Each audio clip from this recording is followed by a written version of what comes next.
demons, evil spirits, or the devil.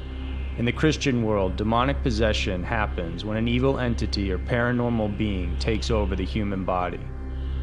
Possession has long been part of our culture. Fictional movies like The Exorcist glorified it, bringing the idea that possession can happen to anyone, but reality is far stranger than fiction. Unlike the movies, the next 5 cases aren't scripted. The hauntings and demonic possessions that happened are very real. These are the 5 most terrifying demonic possessions cases. Number 5. Maurice Therault, the Satan Harvest Story. Maurice was an ordinary tomato farmer. He was a husband, stepdad, and grandfather. But one day, something very terrifying happened to him.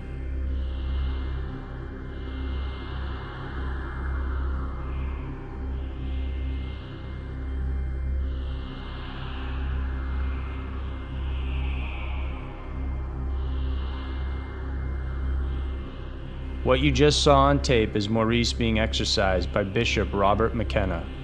In 1985, the strange things that began happening in the Therault household escalated.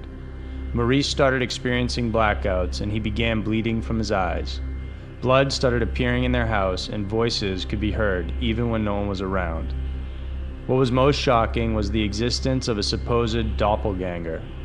His wife would follow this Maurice and he would suddenly disappear. She would head back to the original room, only to find him there, unmoved and with no recollection of ever leaving. Several witnesses have also seen the 2 Maurices within seconds of each other.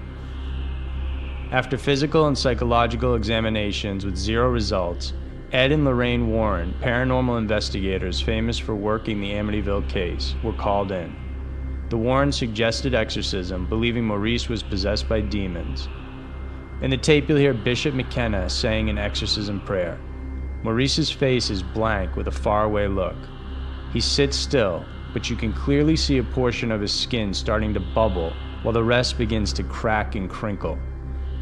Then a deep gash right on the side of his head above his eyebrow starts to form. His eyes look serpent-like, and when he's asked, "How many are you?" his eyes roll up. He lowers his head, then collapses.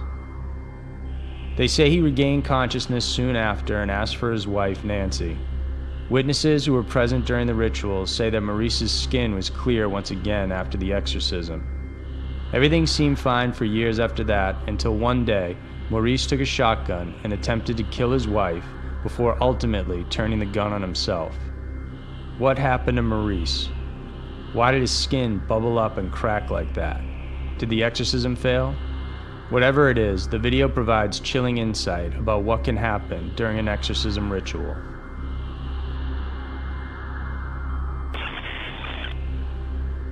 Number 4. Michael Taylor. 40 demons. That's the number of demons Michael Taylor carried inside him. Although there are no videos to showcase Michael's exorcism, his story of demonic possession is one of the most controversial and upsetting cases in recent history. Michael lived with his wife Christine, their poodle, and 5 children in Ossett, England. Although the Taylors weren't religious, they began joining the Christian Fellowship group headed by Marie Robinson.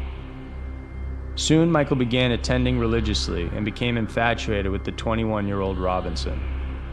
With a newfound faith, Michael's attitude began to change as well. He became short-tempered, argumentative, and spent less time with his family. His fixation with Robinson continued, and soon his wife and those around him noticed. Christine confronted him one day in front of the congregation, accusing him of being unfaithful. To this, Michael exploded and directed his rage at Robinson, lashing out and berating her. It became so intense he had to be restrained. Later on, Michael claimed he couldn't remember doing any of it. With his character clearly deteriorating, the local vicar concluded demonic forces had possessed Michael. On the 5th of October 1974, Father Peter Vincent and Reverend Raymond Smith began the exorcism. Michael started spitting, scratching, and biting, so he had to be restrained on the floor. He was doused with holy water several times, and crucifixes were stuffed in his mouth. He was also forced to confess his sins. Michael continued to growl and snap at anyone who went near him. At 8 a.m. on October 6th, after 8 hours of the ritual, the priests were exhausted. They managed to exorcise 40 demons, including those of bestiality, blasphemy, incest, and more. However, there were still 3 that remained, including anger, murder, and insanity. These 3 had a deep hold on Michael and were to be exorcised the following day. They sent Michael and Christine home to rest. But tragedy would strike that day. At 10 a.m. in the morning, 2 hours after they got home, Michael attacked Christine. He first strangled her, gouged her eyes out, tore out her tongue, and ripped apart her face, all using his bare hands. He then turned to their poodle and tore the poor animal limb from limb. With blood soaking his body, he was found by a patrol car naked and stumbling around the street shouting, "It's the blood of Satan." Is it possible that the remaining demons inside Michael caused him to lash out and murder his wife? Was this perhaps their revenge for being subjected to an exorcism? Michael Taylor was found not guilty due to insanity. He served a total of 4 years in a mental and criminal institution before being released.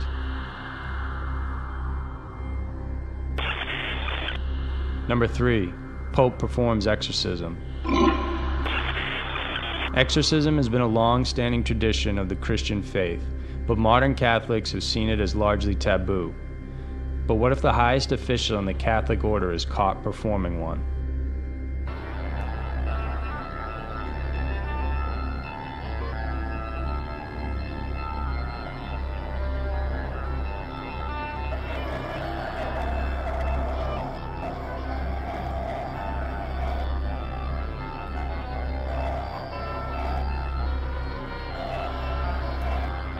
The man in the video is Pope Francis.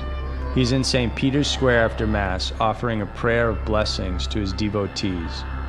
One of the lucky men he approached is Angel V, a 43-year-old Mexican father of 2. In the video, you can see the Pope walking up to him. Angel kisses the Pope's ring, and they shake hands. The priest next to him says something to the Pope, possibly explaining the situation. Soon after, the Pope brings his right hand and places it on Angel's head. Suddenly, his mouth drops open, and a guttural sound emanates from him as the Pope continues to pray. Soon after, he slumps in his wheelchair as the Pope finishes his prayer. Although the Vatican downplayed the incident, saying that the Pope merely laid down a prayer of blessing, it is clear that something was different about this case. According to Reverend Rivas, Angel has been terrorized by over 30 demons and has been exorcised several times, but the demons don't want to leave him. What's even more fascinating about the footage is that you can tell that all those around the Pope, the guards, including the little girl at the corner of the camera, are looking in astonishment at what is happening. The sound emanating from Angel is disturbing. Even if people are normally overcome with joy and emotion when meeting and seeing the Pope, this was clearly something different.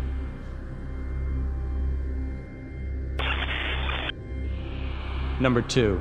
The Enfield Poltergeist. One of the most controversial poltergeist investigations of recent history, the Enfield Poltergeist has fascinated both skeptics and believers alike. Hello. Hello.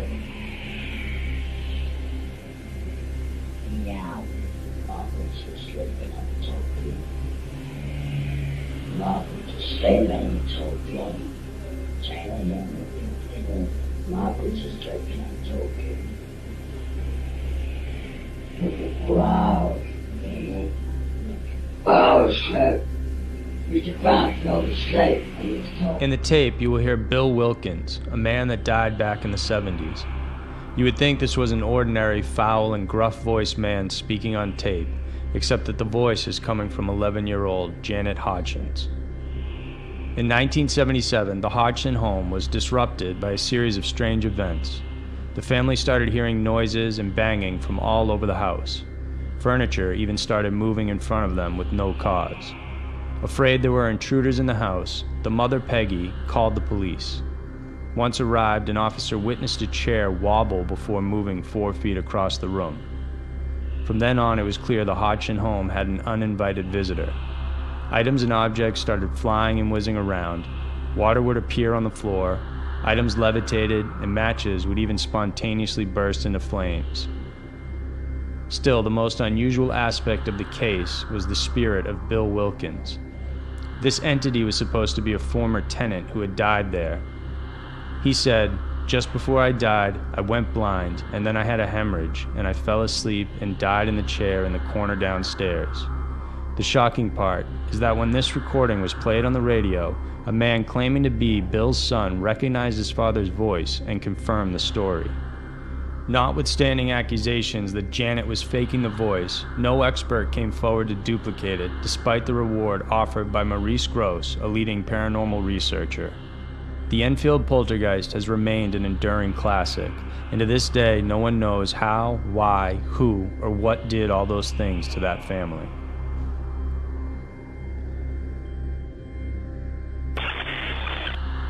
Number 1. Annalise Michel. Most people know of Annalise Michel through the movie The Exorcism of Emily Rose. The story in the film was loosely based on the life of this 23-year-old lady. Even though the film was controversial, the events in real life are far more disturbing. Ja, dann haben wir nicht so viel Macht über die Scheißkerle. Weil mir das ist so nix so. What you just heard is a snippet from the 42 hours worth of audio recording during the exorcism of Annalise Michel. Annalise grew up in an extremely Catholic family with 3 sisters and her parents, Anna and Joseph. She was a devout Catholic and liked by many. However, everything started spiraling when she turned 16. She started suffering from convulsions and was diagnosed with grand mal epilepsy. She took medication, but this didn't do anything to alleviate her pain. But all this was just the start. Soon she began seeing demonic faces while praying. By 1973, she complained of hearing voices telling her she was damned and would rot in hell. At least one neighbor noticed something was off with Annalise. During a pilgrimage, the woman realized Annalise purposely veered away from images of Jesus and avoided drinking water from the holy spring. She also said Annalise smelled hellishly bad. Several priests examined her, and one of them recommended an exorcism. It took 2 requests before the church granted one, assigning 2 Roman Catholic priests, Father Arnold Renz and Pastor Ernst Alt, on her case.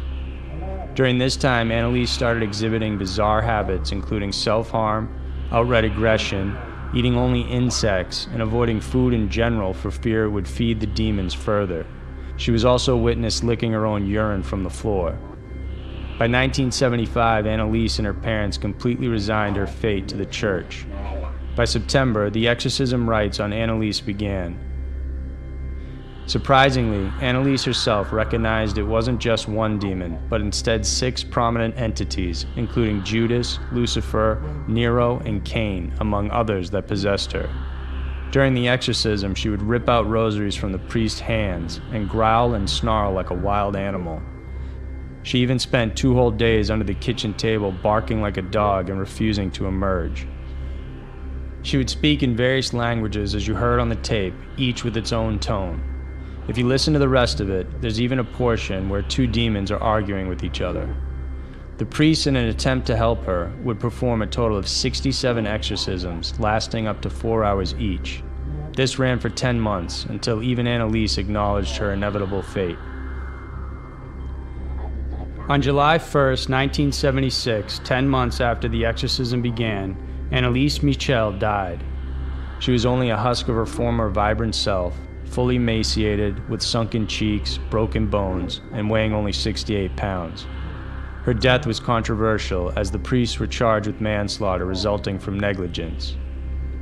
Listening to the audio tape of the exorcism is jarring. The rest of the audio recorded can be heard on YouTube. If you do plan to listen to it in full, I suggest you brace yourself.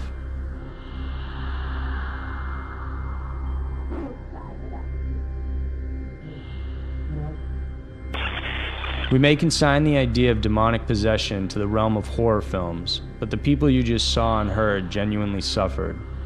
It's possible they had mental issues beyond our current understandings, but if you believe that, then you have to also entertain the idea that they could have been possessed by spirits we don't understand. Let us know what you think in the comments below, and please remember to subscribe so we can bring you a new Scary Mysteries video each week. Thanks again for watching.